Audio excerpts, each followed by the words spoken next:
friends, here we are again for another live session, and today we will be discussing on a very important aspect linked to the abdominal cancers or GI cancers, that what is the role of obesity in all these gastrointestinal cancers or abdominal cancers, so to speak. So first let us see what is the problem of obesity, what is the magnitude of this problem which we are facing.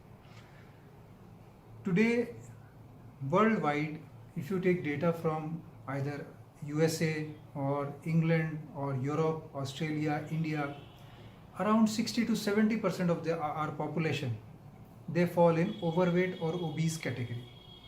That is one serious concerning thing. Second concerning thing is that more than 50% of children in almost all these areas are now overweight or obese. Now, why it is important to know is that if suppose a child is overweight or obese, the chances of him or her remaining obese or overweight in adulthood is very high. कहने का मतलब ये है कि अगर बचपन में मोटापा है तो बड़े होने के बाद भी वो मोटापा रहता ही है ज़्यादातर केसेस में.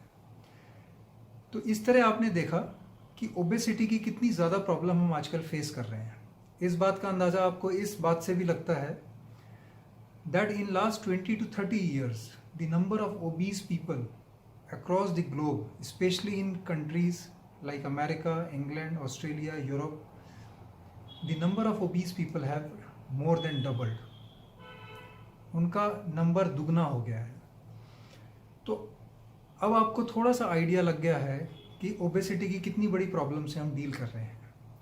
अब हमें ये देखना है कि क्या ओबेसिटी का लिंक पेट के कैंसर से यानी कि एब्डोमिनल कैंसर से है कि नहीं. Because if suppose there is a link between obesity and abdominal cancer, and what is that link? If the incidence or the chances of getting abdominal cancer is by any way increased due to the presence of obesity, and since obesity problem is increasing, so that means the number of cancer patients, especially abdominal cancer patients, are going to increase. इस बात का meaning क्या है कि अगर जैसे हमने देखा कि ओबेसिटी मोटापे की इतनी प्रॉब्लम बढ़ रही है, और अगर मोटापा पेट के कुछ कैंसर्स को बढ़ावा देता है, तो इतने ज़्यादा मोटापे की तकलीफ बढ़ रही है, उसकी वजह से कितने सारे और कैंसर के लोग पैदा होंगे. Now after sharing this data with you all about the concerning trend of obesity, let us come to abdominal cancers. There are broadly 7 types of abdominal cancers, out of which there are 3 types which are definitely linked with obesity. What are these? Number 1, cancer of the esophagus, माने कि food pipe का cancer, आहार नली का cancer. Second is pancreatic cancer. Pancreas, जिसको हिंदी में हम अग्नाशय कहते हैं, is an organ which helps in digestion of food and which secretes insulin, जिसकी वजह से डायबिटीज नहीं होता. तीसरा है कोलन एंड रेक्टम, यानी कि बड़ी आंत.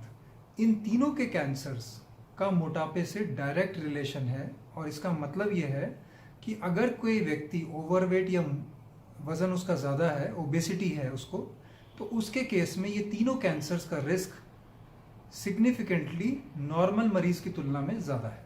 Now let us share what is the percentage of these cancers which are attributable to obesity. यानी कि अगर 100 मरीज गॉल ब्लैडर के हैं, पैनक्रियास के हैं, या फिर ईसोफेगस के हैं, या फिर कोलन रेक्टम के हैं, उनमें से कितने परसेंट पेशेंट्स में ओबेसिटी एक कारण हो सकता है? तो उसका रेशियो है 25 to 35%.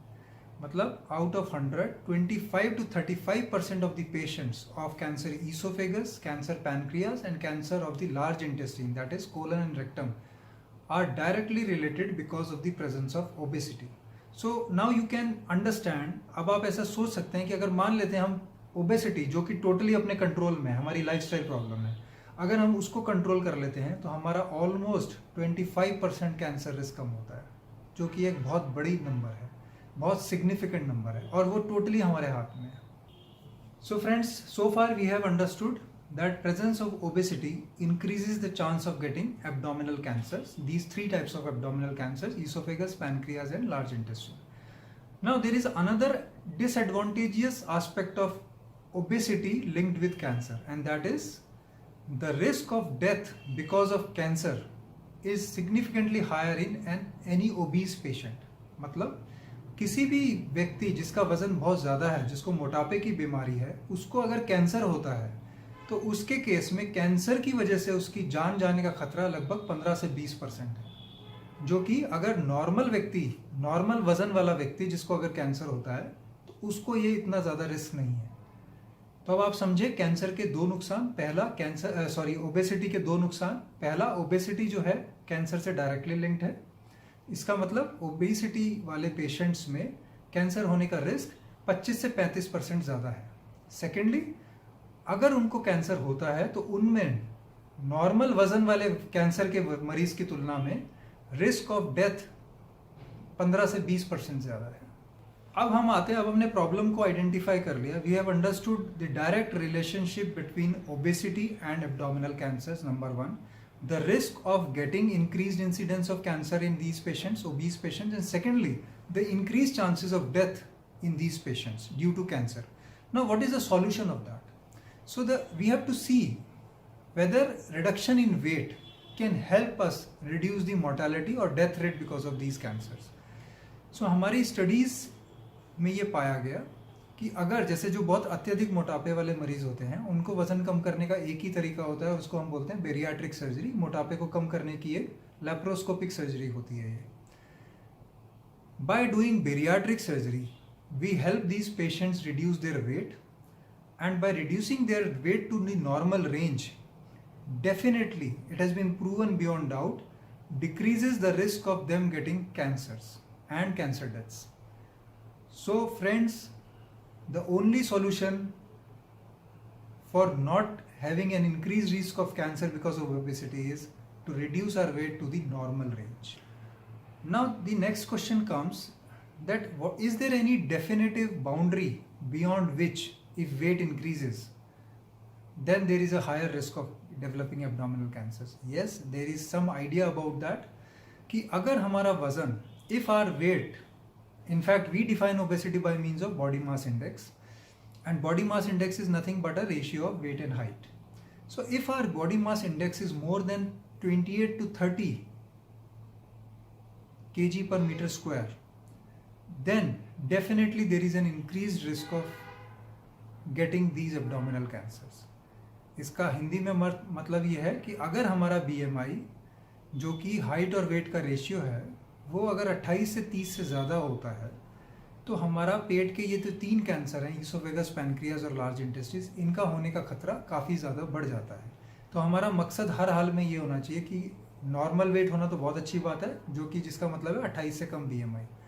लेकिन अगर हमारा BMI बहुत ज़्यादा है तो हमें किसी भी तरीके से उसको 30 के अंदर अंदर तो लाना ही है अगर हमें अपने कैंसर के रिस्क को कम करना है। Number one. Number two, if suppose our BMI is very high, for example 36, 40, 45, what is the solution? The only solution for these patients is to get bariatric surgery, which is done laparoscopically, so as to reduce their weight to normal BMI level or at least below 30 BMI.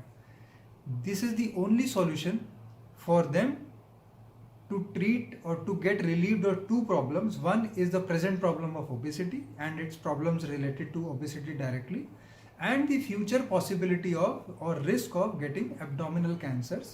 In fact, there are many other cancers also other than abdominal which are having increased risk because of obesity, like breast in females.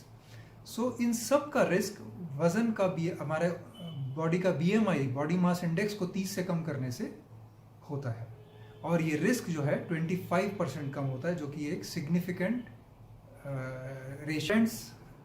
After discussing these facts with you, in the end, I would like to summarize what I have told you today, the take-home messages. I will speak all of them, both in English and Hindi. The first message is that obesity increases significantly the risk of getting abdominal cancers. यानी कि अत्यधिक मोटापा हमारे को पेट के 3 के cancers significantly risk उनका बढ़ाता है हमें होने के लिए। Number 2, Three abdominal cancers which are having increased risk of getting in obese people or patients are cancer of the esophagus, cancer of the pancreas and cancer of the large intestine. मतलब अगर कोई मोटा मरीज है, वजन जिसका ज़्यादा है, तो उसको 3 तरह के पेट के कैंसर ज़्यादा हो सकते हैं मोटापे की वजह से. पहला फूड पाइप का कैंसर ईसोफेगस, दूसरा पैनक्रियास अग्नाशय का कैंसर और तीसरा लार्ज इंटेस्टाइन कोलन और रेक्टम का cancer. The third message is the risk increased risk in these obese patient is to the tune of 25 to 30%, 35%, 25 to 35%. मतलब अगर इतने वजन वाले व्यक्तियों की तुलना हम नॉर्मल वजन वाले व्यक्ति से करें तो नॉर्मल वाले व्यक्ति को अगर 1% रिस्क है मान लीजिए होने का ये कैंसर, तो मोटापे वाले मरीज को ये कैंसर होने का रिस्क 25 से 35% एक्स्ट्रा है.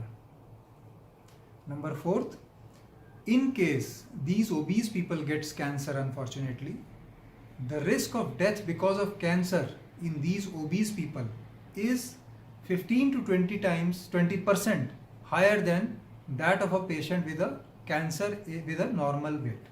मतलब अगर कोई अत्यधिक मोटापे वाले मरीज में कैंसर होता है तो सही इलाज होने के बावजूद उसको जो कैंसर होने की वजह से जान का खतरा है वो 15 से 20% ज़्यादा है उसकी तुलना में, उस व्यक्ति की तुलना में जिसको कैंसर तो है लेकिन जिसका वजन नॉर्मल है. Fifth point is the risk of abdominal cancer significantly decreases by normalising your body weight by means of bariatric surgery. माने अगर हम अपने अत्यधिक वजन को कम करने के लिए बेरियाट्रिक सर्जरी का सहारा लेते हैं तो उसको कराने से जब वजन कम होता है उसकी वजह से हमारा कैंसर होने का रिस्क भी कम होता है. Sixth, if our BMI is more than 30 kg per meter square, the risk of these 3 abdominal cancers increases significantly.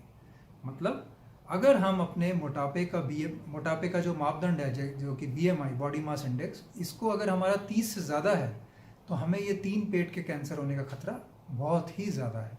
So friends, my message to you is that obesity is nothing but a lifestyle disease. It is totally in our hands to control us from habits which prevents us getting obese, number one. Number two, it is totally in our hands that if at all we are obese right now, we can come back to normal with some help if required. So we must get ourselves free from this burden of or possibility of getting any kind of abdominal cancers to the tune of 25% by reducing our weight to normal range. So friends, please help yourselves, become in charge of your own health, reduce your weight to the normal range and thus prevent yourself from getting these deadly cancers. Thank you so much. See you next week.